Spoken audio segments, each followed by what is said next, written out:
एका घरामधलं एका कुटुंबामधलं 4 वर्षाचं मूल हे गायब झालं होतं आणि त्याला त्याच घरामध्ये काम करणारी एक 17 वर्षीय तरुणी होती, ही त्या मुलाला घेऊन फरार झाली होती म्हणून त्याबद्दल त्या पालकांनी पोलीस स्टेशनमध्ये जाऊन तक्रार दाखल केली आणि ज्या तरुणीनं त्या मुलाचं अपहरण केलंय तिला लवकरात लवकर पकडावं अशी मागणी, अशी विनंती पोलिसांना करण्यात आली।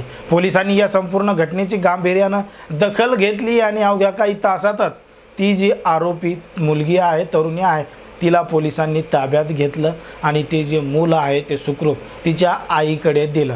पण मात्र जेव्हा त्या तरुणीला ताब्यात घेतलं तेव्हा तिनं हे सगळं का केलं हे तिनं जेव्हा सांगितलं तेव्हा एक धक्कादायक प्रकरण समोर आलं। नेमकं काय आहे संपूर्ण प्रकरण, कुठं घडली ही घटना, हे आपण अगदी सविस्तरपणे पाहणार आहोत।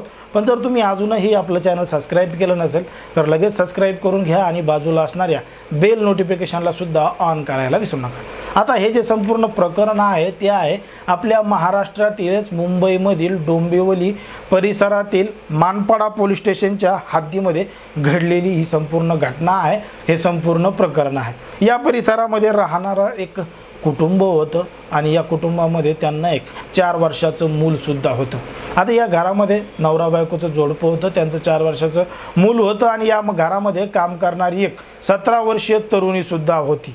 एक दिवस अचानक 13 एप्रिल 2024ला ती जी तरुणी आहे ती त्या घरामधून बेपत्ता झाली आणि त्या घरामध्ये जे असणारं छोटं मूल होतं याला घेऊन ती पसार झाली, बेपत्ता झाली।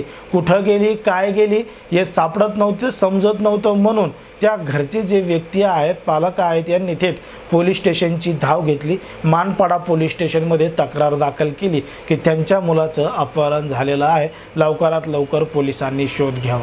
पोलिसांनी गांभीर्याने या संपूर्ण घटनेची दखल घेतली, तपास चालू केला आणि अवघ्या काही तासामध्येच ती जी तरुणी आहे 17 वर्षाची हिला भिवंडीमधून ताब्यात घेतलं। तिच्याकडचं जे मूल होतं अपहरण केलेलं त्याची सुटका केली आणि त्या मुलाला त्याच्या आईकडे देण्यात आलं, सुखरूप परतवण्यात आलं आणि त्या तरुणीला ताब्यात घेण्यात आलं।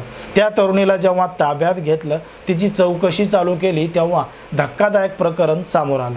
तिनं सांगितलं की ती मूळची बांगलादेशातील आहे, 17 वर्षाची आहे। तिची आई आणि तिची मावशी अशा पद्धतीनं तिघी जणींना बांगलादेशातून मुंबईमध्ये आणण्यात आलं आणि त्यांना या ठिकाणी वेगवेगळी कामं देण्याचं आश्वासन लोकांनी दिलं होतं। ज्या लोकांनी त्यांना या ठिकाणी आणलं होतं त्यांना सांगितलं होतं की तुम्हाला ब्युटी पार्लरमध्ये जॉब देऊ, गारमेंट्समध्ये जॉब देऊ, म्हणजे ज्या ज्या ठिकाणी लेडीजचे शॉप्स आहेत त्याच्यामध्ये तुम्हाला जॉब देऊ, काम देऊ आणि चांगली नोकरी देऊ, त्या ठिकाणी तुम्हाला चांगला पैसासुद्धा मिळेल असं म्हणून त्यांना बांगलादेशामधून मुंबईमध्ये आणण्यात आलं होतं। कारण की बांगलादेशमध्ये आधीच गरिबी आहे, खाण्याची सुद्धा अडचण आहे, म्हणून तिथल्या ज्या तरुणी आहेत, मुली आहेत, त्यांना अशा पद्धतीनं तिथून मुंबईमध्ये आणलं जातं आणि मुंबईमध्ये या ठिकाणी आणल्या गेल्यानंतर अशा पद्धतीचं काम देऊ म्हणाले आणि त्यांना करायला लावला वेश्या व्यवसाय। आता त्या तरुणीला सुद्धा त्याच पद्धतीनं वेश्या व्यवसाय करायला ज्या व्यक्तीनं आणलं होतं, ज्या व्यक्तीच्या ती घरात राहत होती त्यानंच तिला वेश्या व्यवसाय करायला भाग पाडलं होतं। अनेक ठिकाणी तिला ग्राहकांकडे पाठवण्यात सुद्धा आलं होतं आणि जेव्हा जेव्हा तो रिकामी असायची, घरी असायची, तेव्हा तेव्हा तो जो घर मालक होता तो तिच्यासोबत नको ते कृत्य करायचा आणि त्याचा जो चुलत भाऊ होता हा सुद्धा त्या 17 वर्षीय तरुणीबरोबर नको ते कृत्य करायचा, तिच्याबरोबर जबरदस्ती करायचा, अशा पद्धतीचा प्रकार त्या घरामध्ये चालू होता। आता त्या तरुणीला बाहेर पडायला सुद्धा जाऊ देत नव्हते, येऊ देत नव्हते, तिला एकटीला कुठेही फिरू देत नव्हते। मग एक दिवस अचानक तिला संधी मिळाली आणि ती त्याच घरातील त्या छोट्याशा मुलाला घेऊन फरार झाली। पण मात्र अवघ्या काही तासातच पोलिसांनी तिला ताब्यात घेतलं आणि ताब्यात घेतल्यानंतर तिची चौकशी केली तेव्हा मात्र हे संपूर्ण प्रकरण समोर आलं। त्या तरुणीच्या तक्रारीवरून तो जो घरमालक आहे आणि त्याचा जो चुलत भाऊ आहे या दोघांनाही पोलिसांनी अटक केली। कायदेशीर कारवाई त्यांच्यावर सुरू आहे आणि ही जी तरुणी आहे तिला सुरक्षित स्थळी पाठवण्यात आलेलं आहे।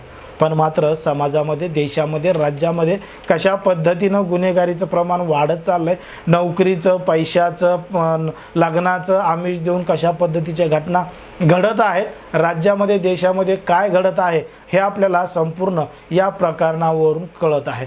एकंदरीत समाजामध्ये, राज्यामध्ये जे घडत आहे तेच तो सविस्तर सांगण्याचा आम्ही तुम्हाला प्रयत्न करत असतो। कोणाच्याही भावना दुखावणं, कोणाचाही मन दुखवणं हा आपला उद्देश नाही। जे घडतं आहे तेच सांगण्याचा आम्ही तुम्हाला प्रयत्न करत असतो। पण एकंदरीत हे जे संपूर्ण प्रकरण घडलं आहे याच्यावर तुम्हाला काय वाटतं हे अगदी स्पष्टपणे कमेंटमध्ये सांगा।